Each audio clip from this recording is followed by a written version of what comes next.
네, 스튜디오에는 송영훈 국민의힘 법률자문위원, 성치훈 민주당 정책위 부의장, 강전의 국민의힘 법률자문위원, 그리고 김수민 정치평론가 이렇게 네 분과 함께하겠습니다. 안녕하십니까? 네, 조금 전 10시부터 국회에서는요, 대통령 탄핵 청원에 대한 두 번째 청문회가 열리고 있습니다.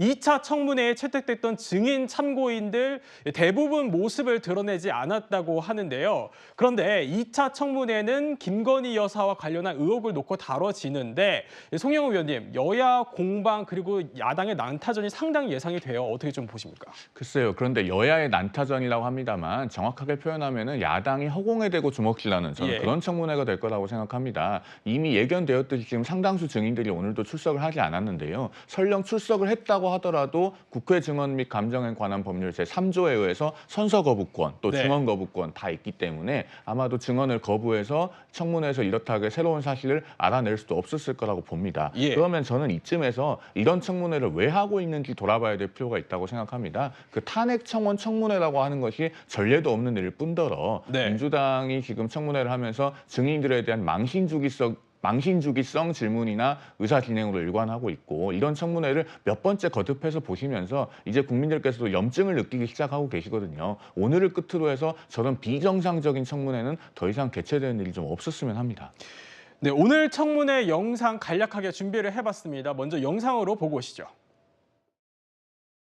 증인 출석 요구에 응하지 아니한 증인, 특히 출석 요구서 송달 자체를 고의적으로 기피한 대통령실에 대하여 깊은 유감을 표하며 법률에 따른 고발 등 그에 상응하는 책임을 반드시 묻도록 하겠습니다. 김건희 여사, 최은순 그리고 대통령실이 조직적으로 계획적으로 지금 불출석하고 있습니다.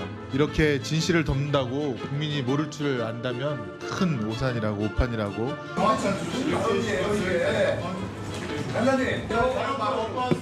매번 상습적으로 이렇게 하시는데 주의하세요.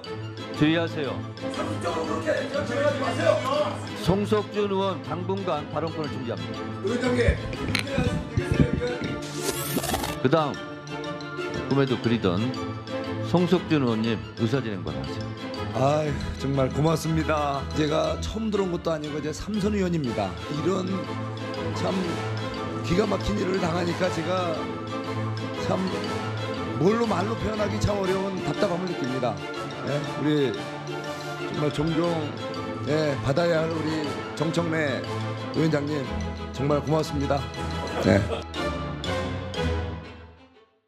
네, 오늘 영상 잠깐 보시고 오셨는데요. 이번 2차 청문회에 채택된 증인과 참고인만 27명인데 그중 21명이 불출석을 했다고 합니다. 그러니까 이 알맹이가 없는 청문회 되는 거 아니냐 이런 우려가 나올 수도 있을 것 같은데, 성치훈 부의장님은 좀 이 지적 어떻게 보셨습니까?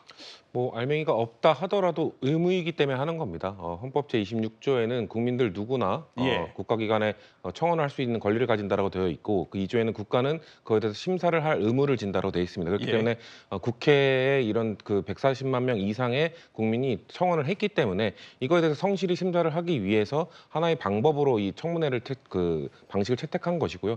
뭐 대신 국회가 가진 권한 중에 뭐 강제구인 권한 같은 건 없지 않습니까? 이렇게 출석 요구를 한 증인들이 안 나올 수 있습니다.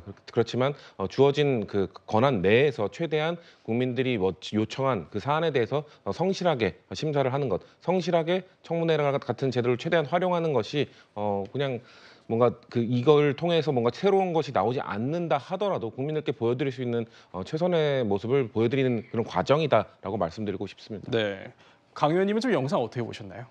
저는 국민들께서 굉장히 답답하실 것이다라는 생각이 들고 있고요. 지난주에 1차 청문회에 이어서 오늘도 뭐 크게 민주당에서 얻어갈 것은 없는 청문회일 것으로 생각이 됩니다.